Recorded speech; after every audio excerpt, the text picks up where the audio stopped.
Hello friends, क्या हाल चाल। उम्मीद करते हैं कि आप लोग डेली एक एक आंसर लिख रहे होंगे। ये देखिए, कल का प्रश्न है और आज की प्रश्न के लिए इसी चैनल के कम्युनिटी वाले सेक्शन में वो को आप विजिट कर सकते हैं और वहाँ से क्वेश्चन देखकर लिखने का प्रयास कर सकते हैं। ये देखते हैं कल का क्वेश्चन, ठीक है। उपयुक्त उदाहरण सहित 19वीं सदी में जनजातीय प्रतिरोध की विशेषताओं की समीक्षा कीजिए। उसकी असफलता के कारण बताइए। ये क्या बोल रहा कि जनजातीय प्रतिरोध जो हुआ 19वीं सदी में, उसकी विशेषता को बताइए तथा वो जो असफल रह गया विद्रोह सारे, उसको कारण को भी बताइए, ठीक है। देखते हैं, मेरे द्वारा प्रयास किया गया। और उपयुक्त उदाहरण सहित 19वीं सदी में जनजातीय प्रतिरोध की विशेषताओं की समीक्षा कीजिए।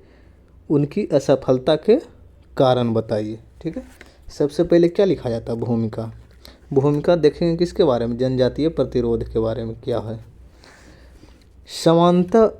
सामान्यतः आदिवासी से समाज से अपने आप को पृथक मानते थे, लेकिन ब्रिटिश सरकार ने उनको पूरी तरह से अपनी औपनिवेशिक नीति में शामिल करते हुए उनकी विशिष्ट भौगोलिक, सामाजिक, आर्थिक एवं सांस्कृतिक परंपराओं में हस्तक्षेप करना शुरू कर दिया।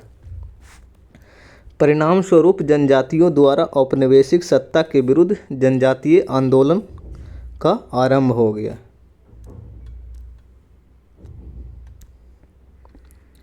इस आंदोलन का चरित्र अन्य सामुदायिक आंदोलन से भिन्न, एकांकी और हिंसक था। ये रहा एक छोटा सा भूमिका।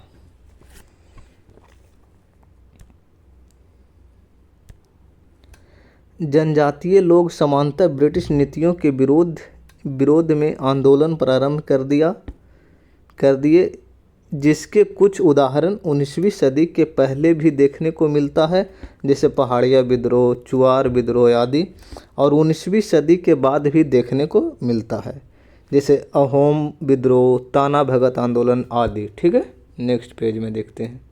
19वीं सदी के कुछ प्रमुख जनजातीय आंदोलन के उदाहरण निम्नलिखित है।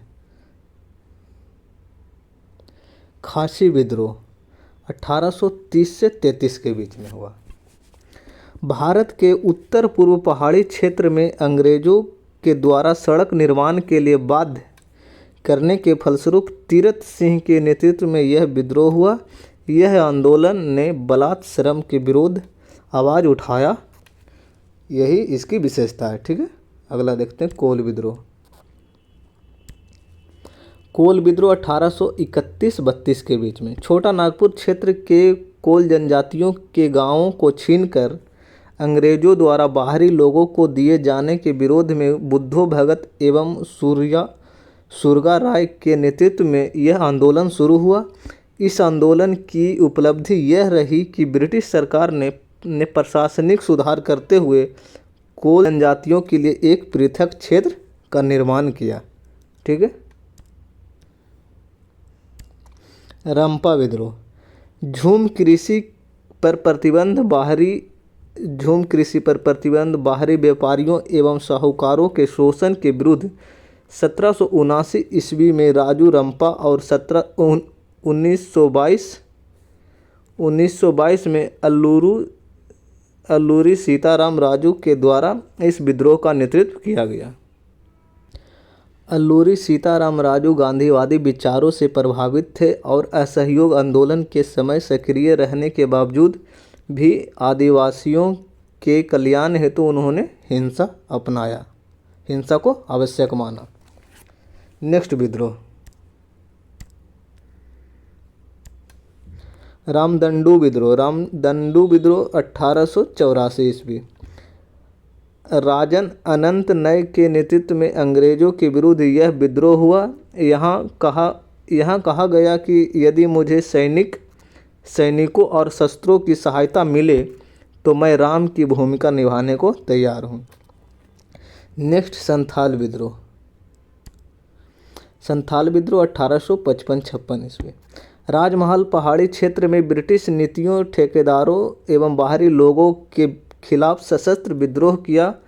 जिसके नेतृत्व सिद्धू कान्हू चांद भैरव आदि ने किया।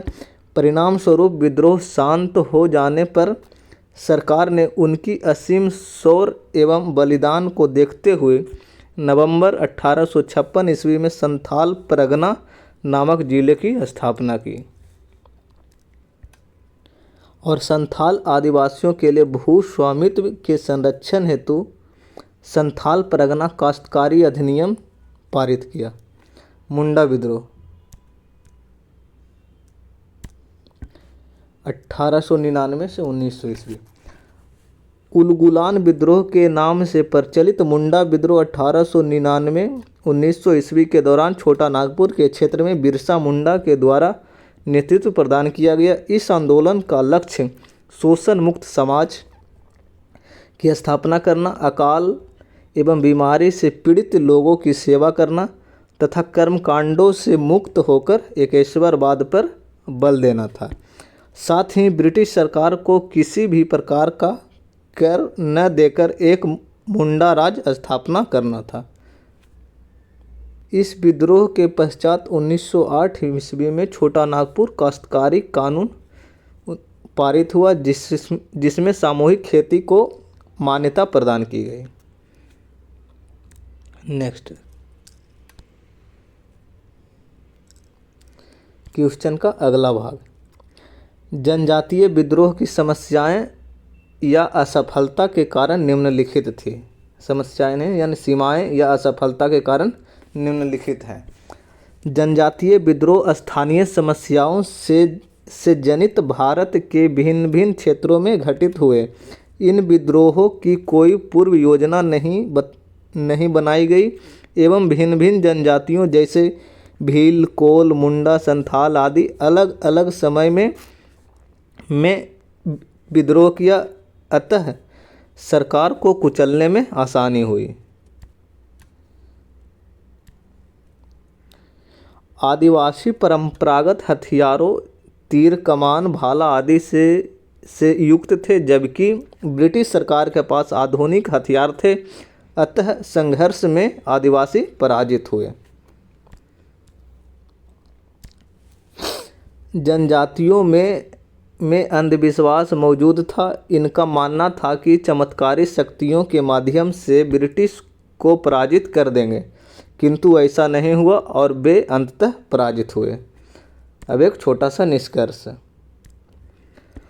उपयुक्त सीमाओं के बावजूद भारत में घटित हुए जनजातीय विद्रोह साम्राज्यवादी एवं शोषणकारी शक्ति के विरुद्ध परंपरागत विद्रोह का एक उत्कृष्ट उदाहरण प्रस्तुत करते हैं। इन संघर्षों ने राष्ट्रीय आंदोलन को व्यापक सामाजिक आधार प्रदान किया, जो कि आगे राष्ट्रीय आंदोलन में दिखता है, जिससे लोग बढ़ चढ़कर हिस्सा लेते हैं।